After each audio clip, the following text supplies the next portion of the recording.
Welcome to CG Live. Pastor Tim Allman here with the one and only Pastor Michael Hayden. Today we're talking about the LCMS Synod Convention. Fresh off that, it's good. There's no place like home. No place like home. No place like home. Good to be back. A few quick announcements. Influence Sermon Series is underway. We're in week 2. We're talking about the Tower of Babel story. Babel. I think. Yeah. Either one. Anyway, it's good. It's a good story to reflect on. We're talking technology and the influence of technology in our lives this upcoming Sunday. Great sermon series too to invite friends to. Very culturally sensitive is what we're trying to be, and timely. Confirmation meeting is on the Gilbert campus, 10 a.m. on August 20th. 5th and 6th is the primary age category, but if you got a 7th and 8th grader that want to come along too, it'll be great for them as well. Youth is starting back up on this Sunday night, 6 to 8 on the Gilbert campus. Gym update, really quick here. The gym itself is going fantastic.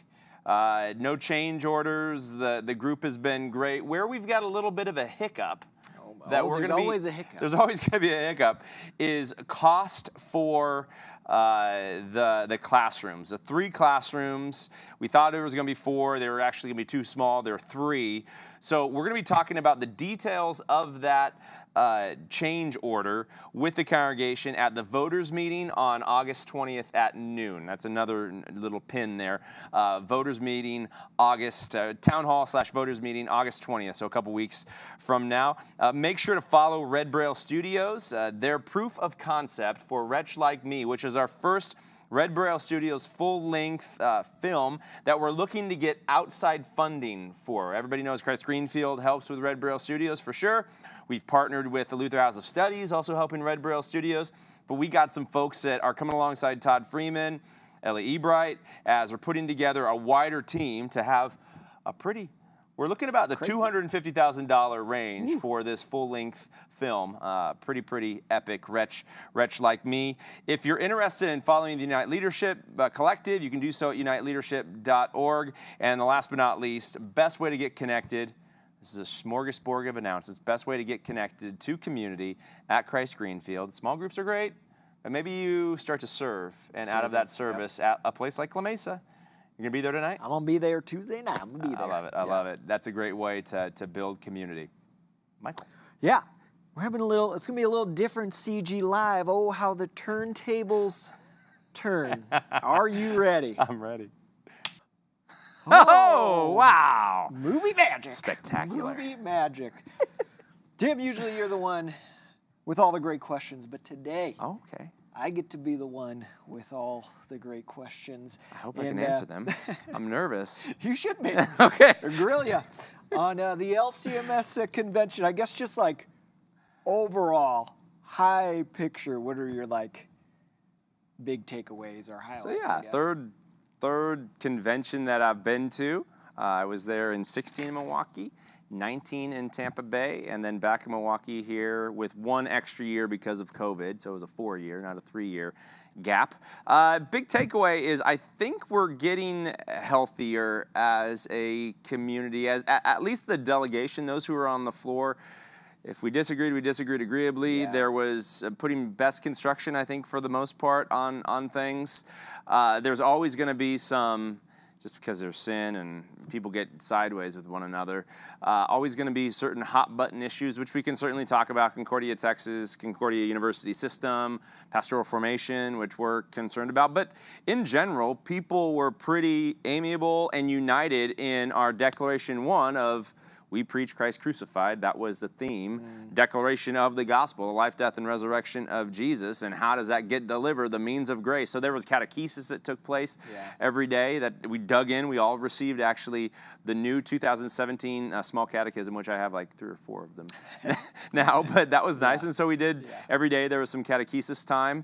But it's It's a strange environment. I think the best analogy, remember when the NBA played in the bubble during Yeah. COVID? Yeah. This is the LCMS bubble that happens every it's not the real world. You're in a hotel, crossing a street and it's not a very long walk, at least for us. We were staying at the Hilton just across into the convention center. You're there for like 10 hours, and then you go to eat, and with different groups you're hanging out with, trying to get prepared for the next day, and then rinse and repeat 5 straight days. 5 straight days. Nuts. So imagine a voters meeting lasting 5 straight days. 5 straight days. Woo. Yeah. So people can just get a little grumpy because of the. I mean, we're back here. Call the question. You know, it's just like. So I don't know how many resolutions were actually passed. It goes so the way it works is districts, congregations, they give a whole host of resolutions from their district convention, which is the year before, and from congregations. If it comes from a district, the floor committee, there are 12 floor committees, maybe give it a little bit more credence. And then what the floor committees do, they work, they take all of these resolutions for, say, Mercy or Pastoral Formation or the Concordia system, right? They get together a couple months before the convention and they pare down and maybe sometimes rewrite some of the resolutions to take the ideas that had come from, because they may receive like 20, but they know they're only going to get maybe 4 to 8 tops onto the floor to be voted on, right? So, and sometimes people can get a little cross with, why wasn't my resolution brought to the, you know, and I even felt like that on a couple of them. So, that's the way it goes. It's a massive undertaking, you know, to try to do that, to reduce them down. But it is an art to like disagree agreeably. Yeah, sure. Which is much needed in our world today. And you mentioned a couple of the like hot button ones. One is like the Concordia University system. You mentioned it was like the longest resolution. Why don't you like just give us a picture of like what was the vote, what was it about, and how to go? So it's the longest resolution that I have ever seen. Meaning it's a very, very complex dance. And the way they're trying to articulate the dance is, and I'm not a lawyer, I play one on TV. No, I mean, you know, this is beyond my pay grade. Just if you really want to dig into this, because I'm just going to give you the very high level. If you really want to dig into it, listen to the interviews that I had on Lead Time with Christian Preuss, who was the head of that floor committee, one of the heads, and then Don and Christy Kirk from Concordia University, Texas, and then one that's going to be coming out here soon with Jim Marriott, who's a professor at Concordia, Texas. And even if you listen to those, you're probably still going to have some questions, as do I. So the way it was framed is the Concordia University system can get sideways with the Board of Regents, and then the Board of Directors are kind of Synod are over this Concordia University system, who in essence can be over the Board of Regents. And because of the sale of a couple universities just in the last 4 years, Concordia Portland, Concordia Bronxville, and how that all went down, there's a lot of mistrust between those respective entities. And so the way the resolution 7-04 kind of played out was that there is oversight, ecclesiastical supervision on right-hand kingdom matters, and then on left-hand kingdom matters, doing the operations, daily decisions, you know, year-over-year decisions. On the left-hand kingdom matters, there's a lot more freedom for the respective Board of Regents for the university. So all 5, now we only have 5 Concordias, they got up, those presidents, minus Concordia, Texas, and that's a whole nother story, right? Those 5 presidents thought that this really, really long resolution got to a place where it was acceptable to them, right? Good. So that was good. They were all on the stage. And so basically as a delegate, you're like, well, I know that they're okay. I'm okay. So it passed. But there's a lot of detail in that resolution and a lot of rewrite. So shout out to the Concordia University system, as well as that floor committee and the Board of Regents from all the different Concordias, because there was this like back and forth, even up to the last moment of hey, cross that out, that's going to be taken in a bad way of control and that kind of stuff. So it was quite a dance. Wow. And kind of like along the same lines, you brought up too, like pastoral formation, which is a huge deal for us at Christ Greenfield. Why don't you speak into that a little bit? Like how'd that go, good or bad? Oh, I mean, mostly good. Two things. One, from the institutions, our seminaries, there is a doubling down, if you will, on residential pastoral formation being the preferred route toward ordination. To which we say, yes, it's great. if you've got, especially for our young men, Yeah. just like you and I were going Yep. through, I would do it no other way. For sure, it is the best. But we've also got this gap, 500 some vacancies, and 500 more congregations being served by part-time pastors, as many of those congregations are declining. And so the tests that we're running right now in partnership with Luther House of Studies, looking to get LCMS theologians to the table, that is going to be, and here's the words that they used in, I think it was 6-04. These numbers are seared into your head when you're looking. Oh my goodness. So 6-04 says that there will be the Pastoral Formation Committee, which is made up of 4 men, 2 seminary presidents, Kevin Robeson, who's kind of the head of, he's kind of like the CEO of Synod, if you will, and then James Bannock, who's the head of the Set Apart to Serve at the national level, looking to raise up the next generation of leaders, which I love, Set Apart to Serve. It's great. They're going to be assessing, here's the words, assessing and analyzing existing word, and in some contexts, word and sacrament ministry formation programs like Luther House of Studies and Kairos that are underway. And so I had good conversation with both seminary presidents, and they know that we don't want to destroy the seminaries. We really think like if there's a season of some creative ways to recognize what God is already doing at the local level, especially with co-vocational and bivocational pastors.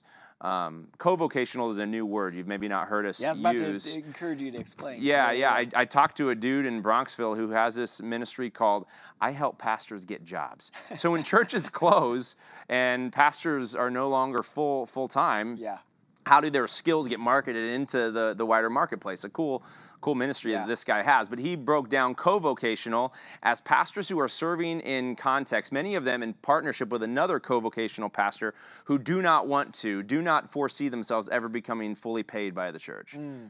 They have a full-time gig in the marketplace, the real estate. You think of like Pastor Jeff, right? He's a co-vocational, not bivocational pastor. Bivo means that they are hoping to grow their respective ministry in time so that they could be a full-time word and sacrament pastor. So that is a helpful distinction. Yeah, it is. And I don't think as the LCMS, we've even wrapped our minds around, on the one hand, bivocational, the necessity for training bivocational leaders. Hopefully some of these smaller churches, medium-sized churches start to grow where they could afford a full-time pastor. And we don't even think co-vocational. Starting something brand new in a house with two guys. Picture you and I, we're in sales. We'd probably be in some sort of a sales gig. We're starting a church out of our house, sharing all the load of ministry, which is in many respects what we already do, but we also have a day job. Jeff Nedry, another one of our co-vocational guys, serving so faithfully at La Mesa. So. I don't know if I have any marketable skills outside being a pastor, Tim. I'm a discipleship guy. I help people know and follow Jesus. How does that translate? No, but the way this guy talked about it was like, you didn't preach. You spoke to stakeholders. You know what I'm saying? On a weekly basis. You got in front of I'm sure I would need a lot of help from that. Resume building, from that. Fascinating thing. From that guy. So to summarize the pastoral formation conversation, I'm hopeful. We'll be taking a trip out to St. Louis sometime in the next 6 months with our district president, with 1 or 2 of our students, and meet with the pastoral formation committee, and then we'll take some next steps. I mean, ideally, they would have enough clarity and confidence with what we're doing, that this could be brought forward to the next synodical convention as, in partnership with 1 or both of our seminaries, a way to raise up bivocational, co-vocational pastors. That'd be huge. Plus, like, it's such a need. Everybody realizes it. We all agree there. One of the most important resolutions was one concerning somebody who has a more difficult job than the pastor, and that's the pastor's wives. Oh, yeah. Do you want to speak to... It was really funny, in a not funny way, I guess, that the first time it got brought to the floor, because sometimes dudes can jump up and, I offer a friendly amendment, or I got an amendment over here, and the collective groan whenever you're looking at something that should just be like a slam dunk, and a guy brings an amendment. So because of I think it was it was getting toward the end of the day, orders of the day and stuff, it initially got sent back to the floor committee about praising which was really awkward. It's awkward. Shouldn't do that. Let's refine that resolution. And then thankfully on Thursday it got brought forward, and it was a unanimous vote to praise God for our pastor's wife. It's like when you're in a classroom and the teacher's like, "Does anybody have the question?" He's not really asking for anybody to ask a question. It's more like, "I'm closing out the day," and you get that one kid who raised their hand. You're like, "Don't raise your hand." And he does. I'm glad that came back to the floor, and they thought it was good. It would have been very bad if it didn't come back. To send our pastor's wife back to the floor committee. No, we love our pastor's wives. Oh. We love all those that are partnering with those that are in full-time, church ministry. It's amazing. It's no joke. It's a partnership. It's not really like one or the other. No. Both are in. It's a package deal. It is a package deal. And then, were there any other things that you'd highlight? You're like, coming out of the convention, this was really great. Well, the bringing in of I think 8 different, maybe 5 or 8 international church bodies, and we get to celebrate them. They've gone through we love our theology, and we're very strict on appropriate doctrine, which is a beautiful thing. Yeah. And so they've been fully vetted by the LCMS over multiple years, and brought in the Lutheran Church in Finland, one church in Japan actually that we've been in altar pulpit fellowship with for some time. They've gone down a less than conservative road, and so we actually removed altar and pulpit fellowship from. So that was a little sad, fun. Yeah, not fun. Sad. But for the most part, you had all these international leaders who were there. Ukrainian Lutheran Church, actually, they're in altar pulpit with us now. Nice. I'm drawing a blank on some of the others. A couple African, Zambian Lutheran Church. So, the Mexican Lutheran Synod, which I'm actually partnering with, going down there in about a month for leadership stuff. Right? Pastoral Leadership Institute International. They were working on a church planning kind of movement thing. So there's so much to celebrate, and really what you celebrate is. Some guys wear the clerical all the time, and it's kind of a virtue signal about I'm a conservative Lutheran. And Joe Barron said I'm going to start wearing the clerical too around there because I'm conservative too. I have no disparaging remarks. If that's the way you want to present yourself, that's just not. It's not comfortable dress for me all day. Yeah. Because some of them wear the choke collar, where it's all the way around. With the sweat rings that sometimes anyway, neither here nor there. But I just had a lot of really great conversations with guys who maybe had heard certain things about me or us, and then after conversation, clarifying what we agree on, we're brothers. Yeah, what's crazy? 2 things. I don't even like ties. I just don't like things. Something around my neck. 2 is my dad has a phrase. I'm pretty sure.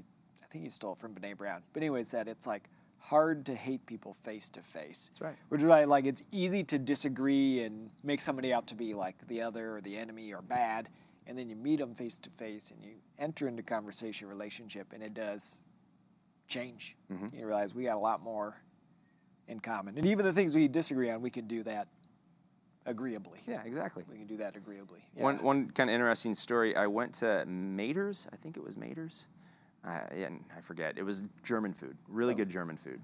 And went there with a group of pastor friends from our district and a group of guys that were dressed in the collar. They all came in, about 8 of them.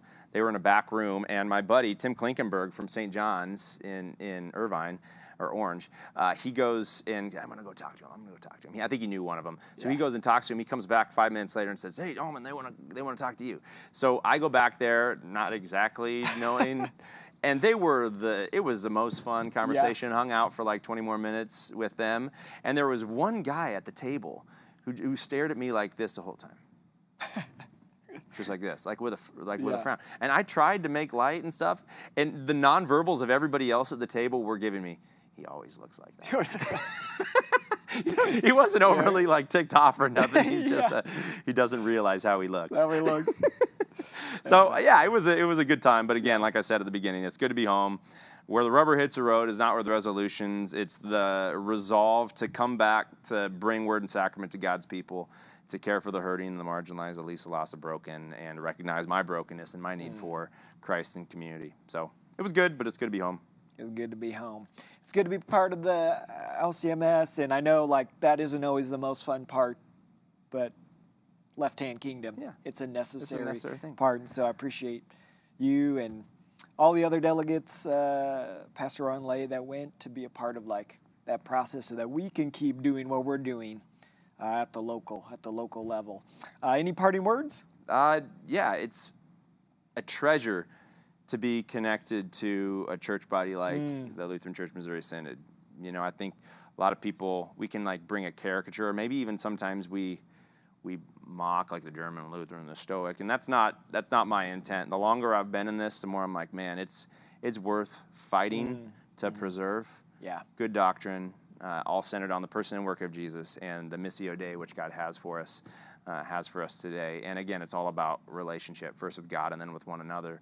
And so we're trying to model in real time churchly conversations filled with seasoned with salt, you know, because the world looks at the way we interact with one another oftentimes on social media and like, why would I want to be a part of that? Be a part of that. So yeah, from Synod Convention down to our districts and to our circuits, congregations working together, it is a true treasure to be connected to the Lutheran Church Missouri Synod. Life is better together, not only synodically, but with you all. Life is better together. Can't wait to see